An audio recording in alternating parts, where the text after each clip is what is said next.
ব্যবহার করার সুযোগ নাই। ইয়াকুলু লাহুম কাওলাম মারুফা, তাদের সাথে কি করো?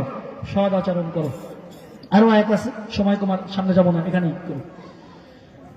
এখন ফকিরের ব্যাপারে কোরআনের আয়াত দ্বারা বুঝতে পারলাম আল্লাহ পাক রব্বুল আলামিন বলতেছেন যারা ফকির মিসকিন আছে তাদের একটা হক, তুমি সম্পদশালী, তোমার সম্পদের মধ্যে আছে, তুমি মনে করো না সব মালের মালিক তুমি, বরং এই আল্লাহ পাক রব্বুল আলামিন তোমাকে যেই সম্পদ দান করেছেন এই সম্পদের মধ্যে ফকির মিসকিনের একটা হক সম্পৃক্ত করে দিয়েছেন।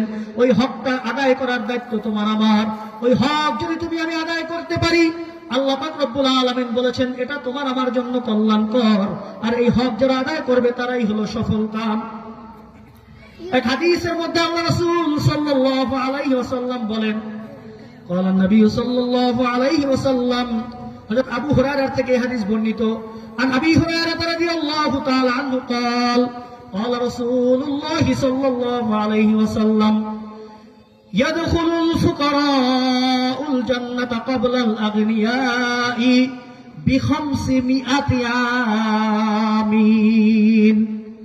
যারা দুনিয়ার মধ্যে গরিব মিসকিন যারা আছে, তারা দুনিয়ার মধ্যে যারা সম্পদশালী, এদের থেকে 500 বছর পূর্বে জান্নাতে প্রবেশ করবে। সুবহানাল্লাহ। আল্লাহ সম্পদ দেন, কত অভিযোগ, আর মুখ কানা, ওর কি যোগ্যতা আছে? আল্লাহ ওর এত দিছে, আর আমার এত বুদ্ধি, আমার এত জ্ঞান, এত পড়ালেখা করছে, আল্লাহ আমারে দেয় না। পাওয়ার যোগ্যতা তো আমি রাখি, আর আল্লাহ আমারে না দিয়ে ওই কানা ল্যাংড়া লুলা ওরে দিয়ে রাখছে, বোঝে না কিছু, মগা সম্পদ শুধু ওরে দিছে। এমন অনেকে বলি কি বলি না, বলি কি বলি না? আল্লাহ কাউকে সম্পদ দিয়ে পরীক্ষা করে, কাউকে সম্পদ না দিয়ে পরীক্ষা করে। বা আম্মাল ইনসানু ইযা মাবতালাহু রাব্বুহু ফাআকরামাহু ওয়া না'আমা ফায়াকুলু রাব্বি আকরামান।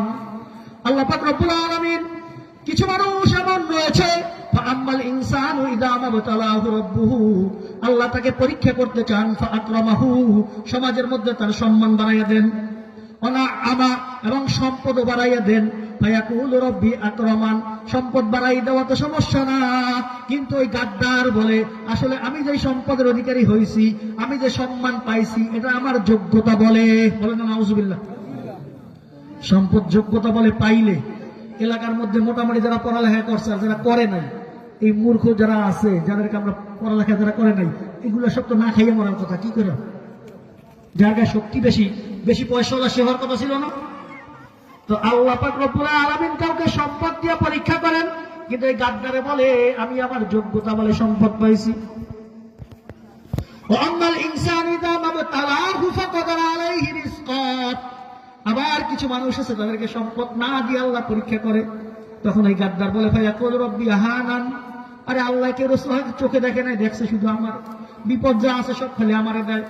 স্ত্রী শুধু আমারটাই অসুস্থ হয়, পোলা মাইয়া শুধু আমারটাই অসুস্থ হয়, আর রোগ বালা যা আছে সব খালি আল্লাহ আমারে দিছে, টাকা পয়সা দেয় অসুখ বিসুখ সব আমাকে দিছে। এই গাদ্দারে আল্লাহর না শুকরিয়া আদায় করে এটা বলে নাউজুবিল্লাহ বলি। ওরে বান্দা, তুমি কি খেয়াল করো না, জন্মের পর থেকে আজ তোমার বয়স 50 বছর, 40 বছর কোনদিন তোমার হাসপাতালে যাইতে হইল না। ওই 40 বছর যেই রব্বুল আলামিন তোমাকে হাসপাতালের দরজায় নিল না, আজকে মাত্র একদিন হাসপাতালে গেলা, 2 দিন হাসপাতালের বেডে থাকলা, এখনই না শুকরিয়া করা শুরু করছো। আল্লাহর বিরুদ্ধে অভিযোগের শেষ নাই, আছে কি নাই? অভিযোগ করে কি করে না? এই যে যারা অভিযোগ করে, আল্লাহ বলতেছেন ওরে নাফরমান, তুই তোর যোগ্যতা বলে সম্পদ পাই সেটা মনে করিস না, আর তোকে আমি ভালোবাসি না এই জন্য তোকে আমি সম্পদ দেন এটা মনে করিস না। কাল্লা বাল্লা তুকরিমুনাল ইয়াতীম, তুই যে সম্পদ থেকে বঞ্চিত হইছ, কি কারণে বঞ্চিত হইলি? কারণ হলো বাল্লা তুকরিমুনাল ইয়াতীম, তুই সম্পদ পাইয়া এতিমকে কখনো সম্মান করো নাই, এতিমকে কখনো ভালোবাসো নাই, এতিমের কখনো সমাদর করো নাই, এতিমকে আদর করে ডাইকে একটা চকলেট কিনা দেস নাই।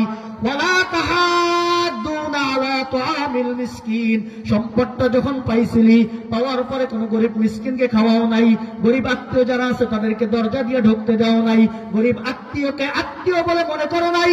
এই যে গরিব ফকির মিসকিন আর এতিমকে তুই অসম্মান করছো, এই জন্য আমি রব্বুল আলামিন তোর সম্পদ কাইরা নিছি। নাউজুবিল্লাহ। তাহলে এতিমকে সম্মান না করলে, ফকির মিসকিনে না খাওয়াইলে, আল্লাহ বলছে এটা যার সম্পদের সম্পদ কমে যায়, এর মানে হইল কি, যারা ফকির মিসকিনকে খাওয়ায়, মেহমানদারি করায়, আল্লাহ তাদের সম্পদ বাড়াইয়া দেন। কথা বুঝছেন? আরো বহুত আয়াত আছে, যেমন এদিকে। তাহলে এই হাদিসের মধ্যে আমরা পাইলাম আবু হুরায়রা বর্ণনা করতেছেন, যারা গরিব হবে তারা যারা ধনী আছে, এই ধনী মুসলমানের তুলনায় 500 বছর পূর্বে জান্নাতে চলে যাবে। 500 বছর, এই 500 বছরের কথা হাদিসের শেষে বলছে বিনিসফি ইয়াউমিন, কিয়ামতের দিন 1000 বছর দিনের সমান হবে। এই অর্ধ দিন আগে যারা ফকির থাকবে সে জান্নাতে চলে যাবে। হাদিসে তারা কি পাইলাম? কথা বলেন। 500 বছর পূর্বে, কয় বছর পূর্বে? যারা ফকির তারা 500 বছর পূর্বে ধনীদের থেকে আগে জান্নাতে চলে যাবে। وعن جابر بن عبد الله رضي الله تعالى عنه قال قال رسول الله صلى الله عليه وسلم إن فقراء المسلمين يدخلون الجنة قبل أغنيائهم ب40 خريفا سبحان الله। হযরত আবু হুরায়রার হাদিস পড়ে জানতে পারলাম যে গরিব সে ধনীর থেকে 500 বছর পূর্বে জান্নাতে যাবে। হযরত জাবের রাদিয়াল্লাহু তাআলা আনহু বলতেছেন, আল্লাহ রাসূল বলেন, মুসলমানদের মধ্যে যারা ফকির তারা মুসলমান ধনীদের থেকে 40 খরিফা 40 বছর পূর্বে জান্নাতে যাবে। কয় বছর? ওই হাদিসে 500, এই হাদিসে 40, দুই রকম হয়ে গেল না? দুই রকম হয়েছে কিনা? এই হাদিসের মধ্যে সামঞ্জস্যতা করতে গিয়ে মুহাদ্দিসিনে কেরাম বলেন, দুইজন ব্যক্তি, একজন গরিব একজন হলো ধনী, অন্যান্য আমলে দুইজন সমান, অন্যান্য আমলে দুইজন সমান, নামাজ রোজা হজ যাকাত যা আছে মোটামুটি সবাই সমান।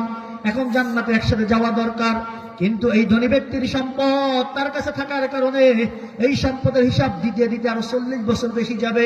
এই 40 বছর পরে সে জান্নাতে যাইতে পারবে। সুবহানাল্লাহ। আর যার আমল একটু বদ হবে, একজন ফকির আমল ভালো আর একজন ধনী তার আমল একটু খারাপ, ওই ব্যক্তির হিসাব দিতে দিতে 500 বছর লাগে যাবে। সম্পদ ছিল, ওই সম্পদের হিসাব দিতে দিতে কয় বছর? 500 বছর লাগবে। 500 বছর পরে সে জান্নাতে যাবে। তাহলে দুই হাদিসের মর্মার্থ বুঝে আসছে? এও ভালো লোক, ইমানদার লোক, আমল ভালো করছে, ওর সম্পদের হিসাব দিতে দিতে 40, আর ওর একটা আমল বদ আছে, ওর হিসাব দিতে দিতে 500 বছর লেগে যাবে। কত বছর? 500 বছর। তাহলে গরিব হইলে ভালো না খারাপ? এমনি বলতেছেন, কিন্তু আল্লাহর ব্যাপারে অভিযোগের তো শেষ নাই। আল্লাহর ব্যাপারে অভিযোগের শেষ নাই। আল্লাহ সহে দেখে না রে, তাহলে আমাকেই দেয়, সব বিপদ আমার, ধন সম্পদ আমাকে দেয় না। বলি কি বলি না? অভিযোগ করার কোন সুযোগ নাই। আল্লাহ যে আপনাকে আমাকে হাতে পায়ে সুস্থ রেখেছেন, এটাই তো আল্লাহর বড় অনুগ্রহ নিয়ামত।